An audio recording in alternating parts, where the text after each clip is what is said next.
Cuán firme cimiento se ha dado a la fe. A través de la Biblia, un análisis de la Biblia libro por libro que le ayudará a crecer espiritualmente. Estos estudios fueron diseñados por el Dr. J. Vernon McGee. Acompáñenos en este fascinante recorrido a través de la Biblia. La palabra de Dios. Nació Jesús de una virgen. ¿Cree usted que ella realmente lo era? Muchas personas niegan que sea verdad. Otros hasta dicen que la Biblia ni tan siquiera enseña el nacimiento virginal. Bienvenido a través de la Biblia, el programa donde conocemos a Dios en su palabra. Soy Heiel Ortiz, su anfitrión, y mientras vamos por toda la palabra de Dios, se nos recuerda continuamente que nuestra fe se basa en la veracidad de la Biblia. Si de verdad es la palabra de Dios inspirada, entonces debe ser verdad y confiable en todo aspecto. Mientras estudiamos más de Mateo, veremos de nuevo que la Biblia es verdaderamente un libro incomparable y sobrenatural. Es el mensaje del Señor Jesucristo. Él es la personalidad central de toda la Escritura, y especialmente aquí en Mateo, donde le vemos como el Mesías y Rey de Israel.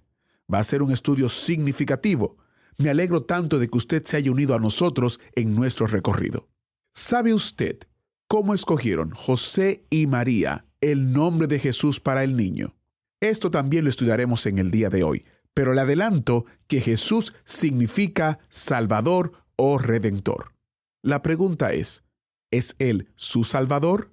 Si aún usted tiene dudas o no está seguro, le invito a que visite a través de la Biblia.org, deslice hacia abajo y haga clic donde dice Cómo conocer a Dios.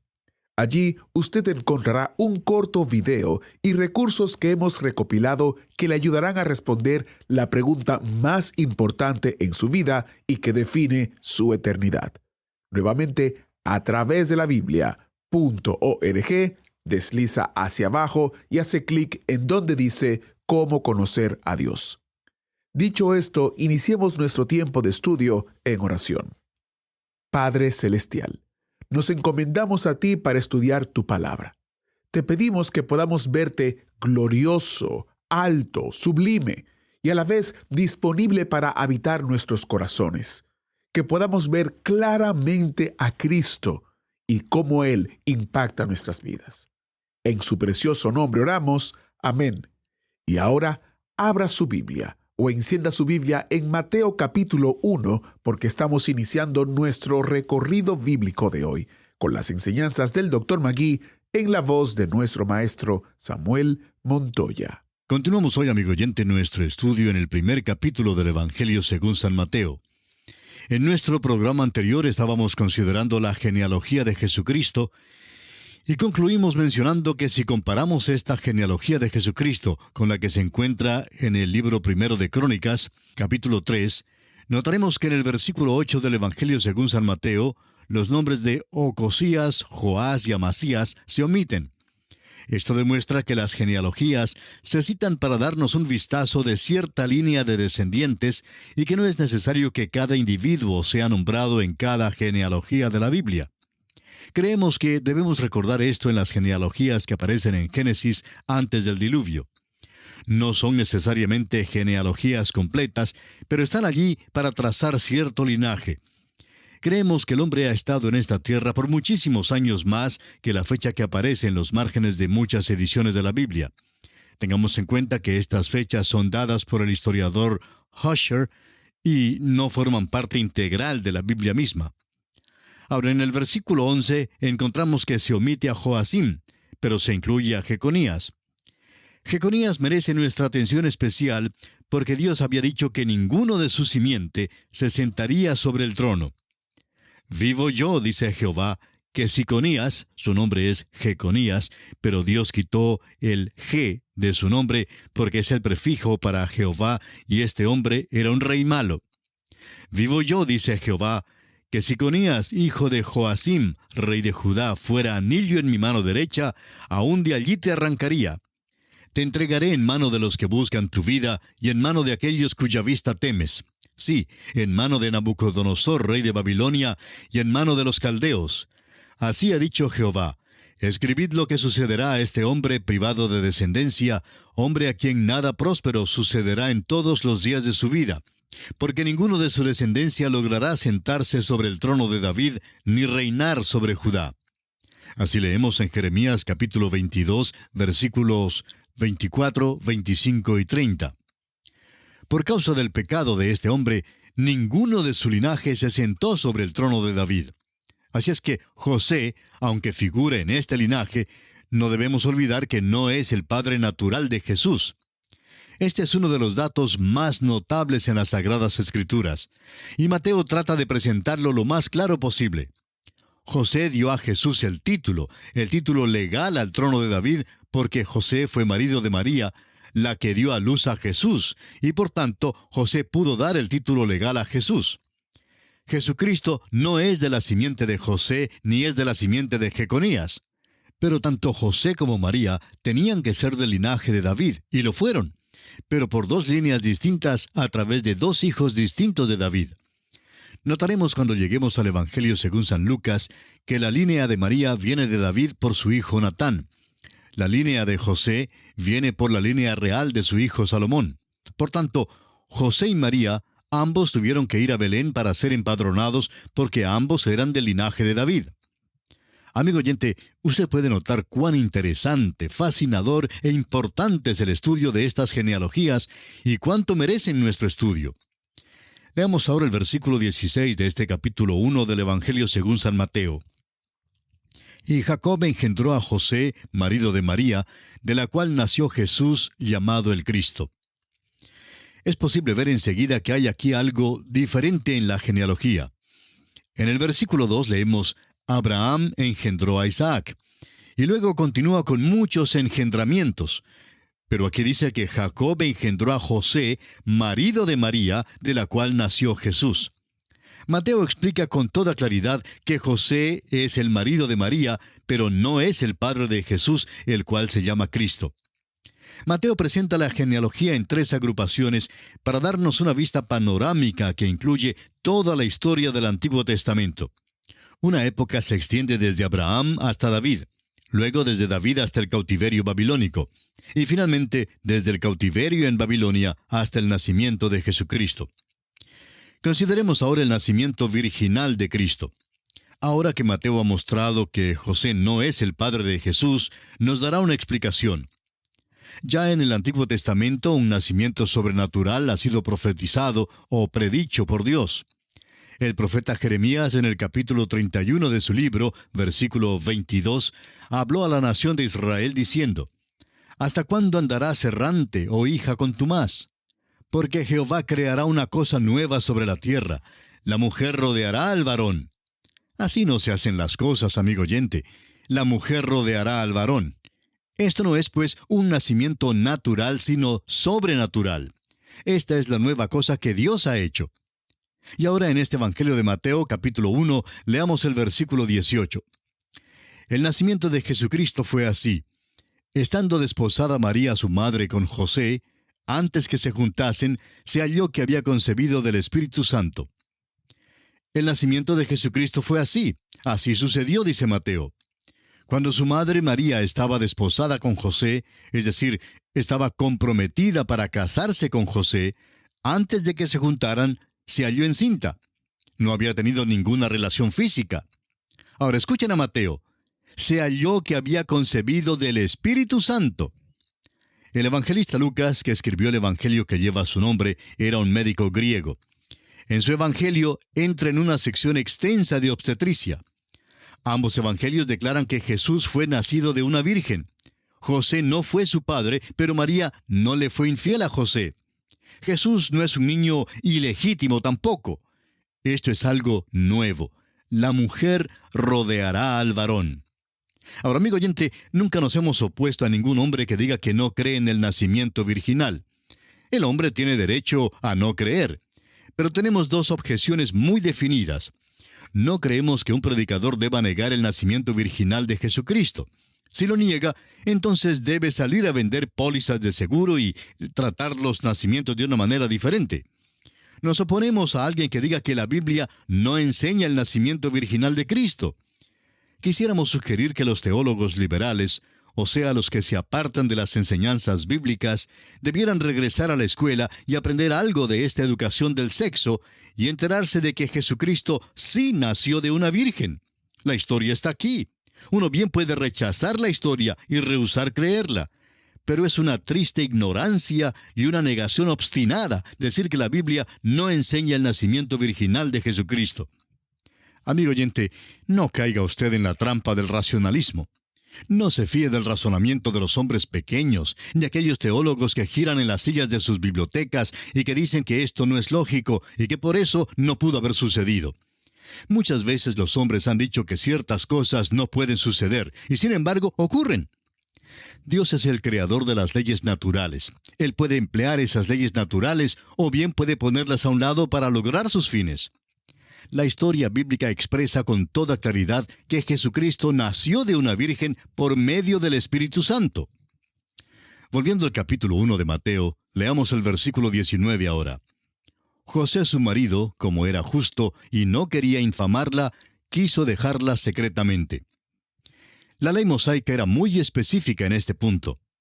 Decía que una mujer que fuese culpable de ser infiel debía ser apedreada a muerte. Pero este hombre José era un hombre extraordinario. Dios no se equivocó al escogerlo. Muchos hombres, en una ira fogosa, quizá la habrían apedreado a muerte bajo tales circunstancias. Otros habrían querido justificarse haciendo de ella un ejemplo público al descubrirla. Pero José no era ese tipo de hombre. Era una persona benigna que amaba a María. No quiso pues avergonzarla de ninguna manera. Sin embargo, aunque no podía explicarse cómo tal cosa era posible, sentía que ella le había sido infiel. Ahora bien, no podemos olvidarnos que María también es una persona extraordinaria. Ella fue la que Dios escogió para ser la madre de nuestro Señor, y Dios nunca se equivoca en su selección. Escogió la mejor mujer posible. Note usted que esto pudiera haber llegado a ser una situación realmente trágica. Pero continuemos leyendo, ahora en los versículos 20 y 21 de este capítulo 1 de Mateo. Y pensando él en esto, he aquí un ángel del Señor le apareció en sueños y le dijo, José, hijo de David, no temas recibir a María tu mujer, porque lo que en ella es engendrado del Espíritu Santo es. Y dará a luz un hijo, y llamará su nombre Jesús, porque él salvará a su pueblo de sus pecados. La palabra Jesús significa Salvador o Redentor. Tendrá el nombre Jesús porque él salvará a su pueblo de sus pecados. Ahora note usted en el versículo 22, donde Mateo, quien escribe a la nación de Israel, señala que todo esto fue hecho para que se cumpliera lo que el Señor había hablado. Mateo exhorta a la nación de Israel a que comprenda que este que ha venido es y debe ser el cumplimiento de las profecías del Antiguo Testamento. Se ha dicho que hay más de 300 profecías con respecto a la primera venida de Cristo que han sido literalmente cumplidas. Ahora no sabemos cuántas hay en Mateo, pero sabemos que Mateo citó más del Antiguo Testamento que todos los otros 3 escritores de los Evangelios juntos. Parece que registra acontecimientos y los verifica como cumplimiento de profecías del Antiguo Testamento. No trata de dar solo una vida de Cristo, sino que muestra que Él es el cumplimiento de las profecías del Antiguo Testamento con respecto a Él, el Mesías prometido. Ahora declara la profecía que fue dada acerca del Señor Jesús por el profeta. Leamos el versículo 23 de este capítulo 1 de Mateo. He aquí, una virgen concebirá y dará a luz un hijo, y llamará su nombre Emmanuel, que traducido es Dios con nosotros. Mateo cita el versículo 14 del capítulo 7 de Isaías. Por tanto, el Señor mismo os dará señal. He aquí que la virgen concebirá y dará a luz un hijo, y llamará su nombre Emmanuel. Vamos a mirar algo que es muy importante. La palabra usada en el hebreo es alma. Gesemio es un erudito destacado que ha compilado un léxico hebreo muy completo. Podemos testificar que también es algo agotador hojearlo. Gesemio admitió que la traducción usual de la palabra alma es virgen, pero dijo que también se podía traducir como joven mujer. Lo dijo al parecer porque rechazaba lo milagroso. Sin embargo, vemos que la Comisión de los 70, al traducir el Antiguo Testamento del hebreo al griego, concordaron en que en este caso no había duda que la traducción correcta era virgen. Tampoco hay duda de que Mateo, al citar esta profecía, la traduce como virgen. Volviendo a Isaías capítulo 7, vamos a estudiar el incidente mencionado allí. Esto ocurrió durante el tiempo cuando Acaz se sentaba sobre el trono. Él era uno de aquellos que andaban lejos de Dios y a quien clasificaríamos como un rey malo. Dios envió a Isaías para llevarle un mensaje, pero Acaz no quiso escucharlo. Por tanto, leemos: habló también Jehová a Acaz, diciendo: pide para ti señal de Jehová tu Dios, demandándola ya sea de abajo en lo profundo o de arriba en lo alto. Y respondió Acaz: no pediré y no tentaré a Jehová.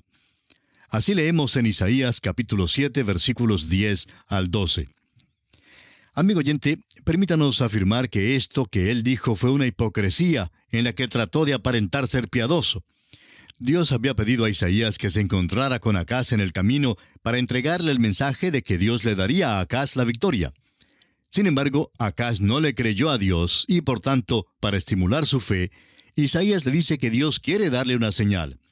En su manera pseudo piadosa, Acaz dice: yo no pediré señal de Jehová. Isaías le contesta entonces que Dios le dará señal, quiera o no lo quiera. La señal no es solamente para ti, sino para toda la casa de David, le dice Isaías. Ahora, aquí está la señal. He aquí una virgen concebirá y dará a luz un hijo, y llamarás su nombre Emanuel. Es obvio que si esta es solo una mujer joven cualquiera, no le sería señal a Acaz, ni a la casa de David, ni a cualquier otro. Pero si es una virgen que concibe y da a luz un hijo, eso sí, amigo oyente, es una señal sobrenatural, y eso es exactamente lo que quiere decir aquí en Mateo 1:23. Cuando la palabra alma fue usada en el Antiguo Testamento, siempre fue traducida como virgen. Rebeca fue llamada una alma antes de casarse con Isaac. Un muy buen cristiano hebreo, que también es un buen erudito hebreo, dijo: mírelo así. Supóngase que usted va a visitar un amigo suyo que tiene 3 hijas, y 2 de ellas son casadas y una todavía es soltera. Usted no lo sabe y le pregunta: ¿son las 3 sus hijas? Él le dice: estas 2 son las hijas casadas, y esta joven es la tercera hija. Ahora, cuando él le dice esta joven, ¿piensa usted que él querría decir que era una prostituta? Si usted llegara a implicar que ella era cualquier cosa excepto una virgen, sin duda le daría un puñetazo. Permítanos decirle, amigo oyente, que no nos gustaría ser uno de aquellos que niegan el nacimiento virginal de Jesucristo cuando lleguemos a la presencia del Hijo de Dios. Tememos que vayan a desear de alguna manera poder retractarse de las cosas que han dicho para difamarlo. El hecho de que la palabra alma significa virgen está comprobado por la versión de los 70 del Antiguo Testamento. Durante el período entre ambos testamentos, 72 eruditos hebreos, 6 de cada una de las 12 tribus, trabajaron en Alejandría, en Egipto, traduciendo el Antiguo Testamento en hebreo al lenguaje griego. Cuando llegaron a esta señal en Isaías, aquellos 72 hombres comprendieron que su significado único era virgen. Así es que tradujeron alma a la palabra griega partenos. Y esta es la misma palabra que Mateo emplea en su Evangelio. Amigo oyente, partenos no puede traducirse como la joven. Su único significado es virgen. Es claro que la palabra de Dios está diciendo precisamente la realidad de las cosas. Leamos ahora los versículos 24 y 25 del primer capítulo del Evangelio según San Mateo. Y despertando José del sueño, hizo como el ángel del Señor le había mandado, y recibió a su mujer, pero no la conoció hasta que dio a luz a su hijo primogénito, y le puso por nombre Jesús. Amigo oyente, parece que aquí hay un problema. ¿Puede usted decir dónde es que a Jesús se le llama alguna vez Emanuel? Claro que no. Se llama Jesús porque ese es su nombre. Le fue puesto este nombre porque salvaría a su pueblo de sus pecados. Cristo, a propósito, es su título, que significa Mesías. Pero Jesús es su nombre. Pero dice aquí que será llamado Emmanuel, que traducido es Dios con nosotros. Amigo oyente, aquí tenemos una de las cosas más maravillosas en toda la palabra de Dios. Vamos a considerarla momentáneamente. Emmanuel significa Dios con nosotros. No puede ser Emmanuel, Dios con nosotros, a menos que haya nacido de una virgen. Es la única manera. Y note usted que a menos que sea Emmanuel, no puede ser Jesús. La razón por la cual se le llama Jesús Salvador es porque Él es Dios con nosotros, o sea, su encarnación. Esta verdad acerca del que bajó a la tierra es una de las cosas más maravillosas en la Biblia. El escritor a los Hebreos en el capítulo 2 de su carta, versículo 9, dice: «Pero vemos a aquel que fue hecho un poco menor que los ángeles, a Jesús, coronado de gloria y de honra a causa del padecimiento de la muerte, para que por la gracia de Dios gustase la muerte por todos». Debía ser un sacrificio que fuera aceptable. Yo no pude morir, ni puedo morir por los pecados del mundo. Tampoco me es posible morir para salvarme de mis propios pecados. Pero Él sí puede. ¿Cómo es que Jesús puede ser un Salvador? Porque es Emmanuel, Dios con nosotros. ¿Cómo llegó a estar con nosotros? Naciendo de una virgen. Decimos de nuevo que fue llamado Jesús. Nunca lo llamaron Emmanuel. Pero no es posible llamarlo Jesús a menos que sea Emmanuel, Dios con nosotros. Debe ser Emmanuel para ser el Salvador del mundo. El nacimiento virginal es, pues, de suma importancia. Y bien, amigo oyente, aquí nos detenemos por hoy. Concluiremos este importante tema en nuestro próximo programa. Mientras tanto, le sugerimos leer el capítulo 2 de este Evangelio de Mateo para estar al tanto de lo que consideraremos en nuestro próximo estudio. Es nuestra oración que Dios le bendiga ricamente. Me encanta estudiar la vida de Jesús. Espero que a usted también, porque toda la Biblia apunta a Cristo. Muchas gracias al maestro Samuel Montoya por guiarnos y dirigirnos en el estudio bíblico de hoy. En nuestro próximo programa continuaremos en el capítulo 1 y prácticamente entraremos al capítulo 2. Le invitamos a que lea esta sección y se prepare para lo que estaremos estudiando. Quizás usted se pregunte, ¿por qué 4 evangelios? Hay una gran diferencia entre los 4 evangelios: Mateo, Marcos, Lucas y Juan. Cada uno fue escrito con un propósito particular para satisfacer las necesidades de una audiencia específica. Este librito explora las diferencias y las similitudes entre los evangelios. Adquiera su descarga gratuita gracias a las ofrendas y donaciones de oyentes como usted en atravesdelabiblia.org/recursos. Y si usted vive o tiene una dirección física en los Estados Unidos, llámenos al 1-800-880-5339 y con gusto le enviaremos una copia impresa de este recurso. Les recuerdo que los recursos impresos están disponibles solamente en el territorio de los Estados Unidos.